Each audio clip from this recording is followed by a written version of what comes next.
Another day, another video on the car. Ooh. Now, because you guys want to show me so much love over the past couple days, I have to return the favor and make videos, which is good because I have the VX back and I love working on this thing. Like, motivation for cars right now has gone through the roof since I got this back. So enjoy the content because it's going to be pretty full on, trying to get at least 2 videos on here a week. I'll probably have like bursts where there's more, or I'll have more videos one week than other weeks, but yeah, pretty sick. Try and get into a little bit of a set routine for them. But on today's episode, we do have to have a couple of things done. I'm going to take this wheel off, so I'll jack it up, take the wheel off, and we've got to suss out the brake lines, as this one is a bit leaky. Not the ones that I've built myself, but one that I've ordered, so I'll show you what the go is. Now again, I don't have, what's it called? Don't have a tripod yet. So, until I get one, you're going to have to deal with me holding my phone and then occasionally looking at my face on the screen and not the camera. Because I'm still sort of getting used to that. Very annoying, very, very annoying. I'd also like to have a huge shout out for SP Tools. These guys are the ones that have practically helped me do everything with cars over the past couple of months. Sponsored me a while ago. Very keen to get some new tools in the coming weeks because I'm going to need some more stuff, like specific tools to do work on this. But for now, we're going to use their stuff to do this. I haven't actually seen what my pinch welds look like on the jack point, but I'm assuming they're going to be absolutely horrible. It's not the worst that I've seen, but it's also not the best.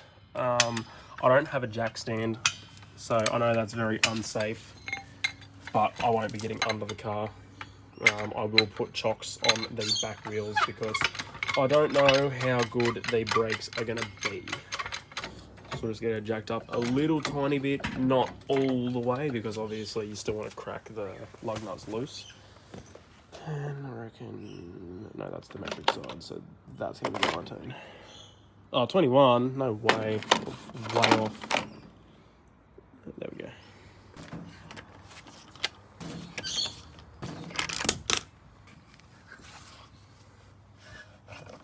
Wheel off. Wow. Wow. It was leaking from, I think, around here somewhere because it's wet everywhere, but it's not coming from the bulb. I know that, we've confirmed that. I do have video proof that it's bubbling out of here somewhere. Actually, I think I can just see it. If it's gonna focus, it's gonna focus. So little, I'll put a circle around it for the people who are blind.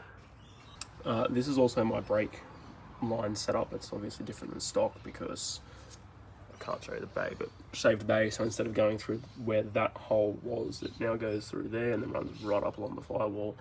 Can't really see it in the engine bay. These lines I also have to remove today. Wow, my hand is very white.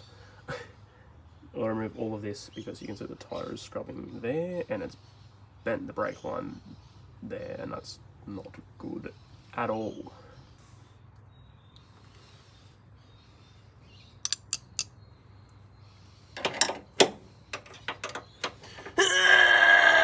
That was actually really easy. Never mind. Are you gonna leak fluid all over my hands? Probably.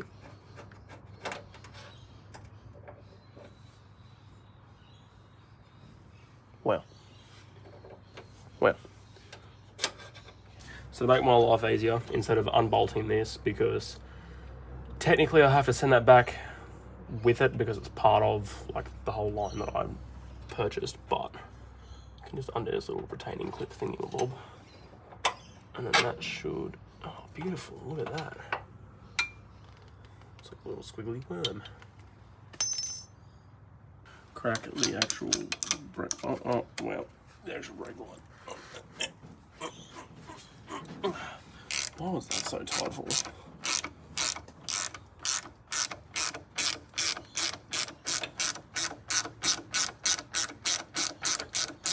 And yes, I will buy new crush washers because it's just safe practice. And when I put it back on, I'll also show you guys a little tip on how to crush the washers correctly. That's a lot of shit in there. Anyway, alright, I'll get that line all wrapped up and sent off to wherever it's got to go. Back to the manufacturer. They'll get it back to me with a new one. I'll put it in where the breaks, and then I can finally take it for a bit of a more extensive drive. In the meantime though, we're going to disconnect all of this because it all has to come out. I already know this is going to go absolutely everywhere.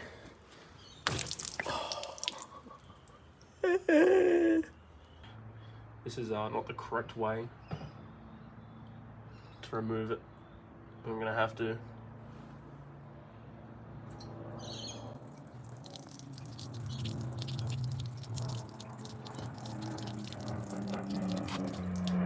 I realise I have an air compressor in the garage. Okay.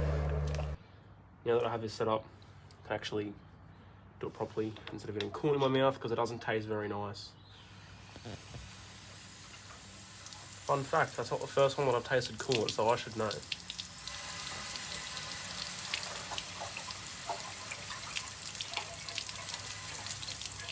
That's very red. That's very, very red. And there's a lot of it. Ooh.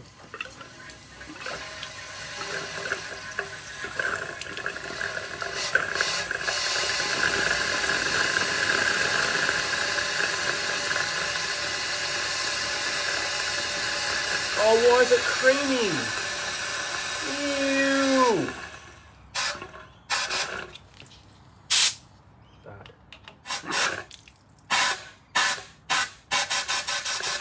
Alright, that should suffice. Alright, so off camera I'm going to go ahead and undo all the hose clamps and pretty much take everything out because otherwise it's going to be too hard to film while taking it all out. All of these lines have to come out. And for now, I'm probably going to leave the ones on this side unless I can get to them through here. So if I can get to that hose clamp, then I can take that section of the line out. This section's welded to the box, so I can't take that out, but pretty much all that out. I'll try and get under the dash and take that out, and then I'll leave all the stuff in the bay for now. And once that's done, then she'll be ready to go to work to make up all the new stuff, and hopefully I don't have to get rid of all of this because it's not like it took me a long time, but it's pretty cool. So I would like to ideally keep it, but if I can't, then that's also fine. Wow, that took quite some time. It's almost dark, but the majority of my air to water intercooler system that I made is out. This was originally an ice box, so inside of here, I'll actually just show you. Inside is a whole bunch of tubes, obviously. So you can see it has 1 bar, 2 bar, they're hollow, and then it goes through all these tubes here.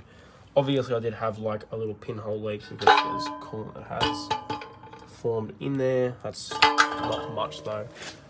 It was originally going to have a drain port because the idea behind it is that you would fill it with either regular ice or dry ice, and it would just cool those intake temps down just a little bit. Now I might still use this as a secondary cooler, but it'll be mounted somewhere in the front of the car purely for drag days and not for everyday use sort of thing. But yeah, so because I am who I am and wanted to keep things in the bay very tidy and very minimalistic, that's the way that I've run it. I ran across the chassis rails on the outside of the car, which I don't think I would have been able to do that for engineering either. So we'll see. Essentially, the way the new system is going to work will be a lot simpler. It's going to be easier to use. It's probably going to be more hidden than what this was, because that was never intended to stay. That was an add-on to get it to actually bleed in the first time, but it had leaks, so couldn't actually stay bled. I'm gonna make a reservoir to sit up in here. Obviously this is where the wipers stop, so it'll go from here to here. There's enough, should be enough volume to get a very similar capacity, which I'm hoping is around 4-ish litres. If I can get 4 litres of capacity, that's plenty, considering the stock one that comes with that intercooler kit is about, I think, 750 ml. So yeah, it'll offer a lot more volume, and all of the fittings that I will be using will all be AN with the Teflon braided line, PTFE line. So that makes it all nice and clean and matches up with like the rest of the stuff that I've got, because I've got it all on the trans coolers and power steering coolers and so on and so forth. Down here will remain rubber, but depending on how much line I get, yeah, I gotta try not to run it across here anymore, because obviously the wheels rub against it, because it did stick out a little tiny bit, not much though, and like the brake line and stuff, I'm not happy with how that's bent, but it shouldn't be an issue because I can just push it in, and I'll get some solid grommets to fill in those holes on either side, little root down, and yeah, when I eventually get to that, there'll be obviously another video of me installing and making the rest of the kit, but for now I can't really do much else. What I will say is what I've done today is a huge step forward in having everything like completed and finished, ready for the final tuning. All of my rolls of cloth tape showed up today as well, wherever they are. Here they are. Oh, that's falling apart. So I've got 8 rolls of cloth tape. So I'm not going to use it to wrap the whole harness, because that is absurd. I've already had to cut it off once, I don't want to cut it off again.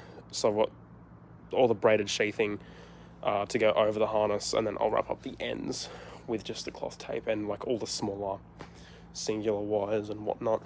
And then yeah, pretty much replace anything that I can in here with all AN fittings, because I like the look of them a lot better. For example, I will be welding an AN fitting onto the end of this piece here, rather like, yeah, probably in the end of this piece here, and then I can replace essentially this whole line with AN related stuff, so I can get rid of all these hose clamps, and like it just looks tacky. It's not pleasant to look at. I want to shorten up this fuel line just a tad, not much, but it doesn't look too bad. I'm very, very, very, very picky with looks. There's a couple little pinhole leaks on the bottom of my coolant pipe because I rushed that. I rushed to get that one done. There's no leaks on this, but yeah, I rushed a lot to get the car finished in time. Obviously I shouldn't have. It's rule number 1, don't rush things, kids, because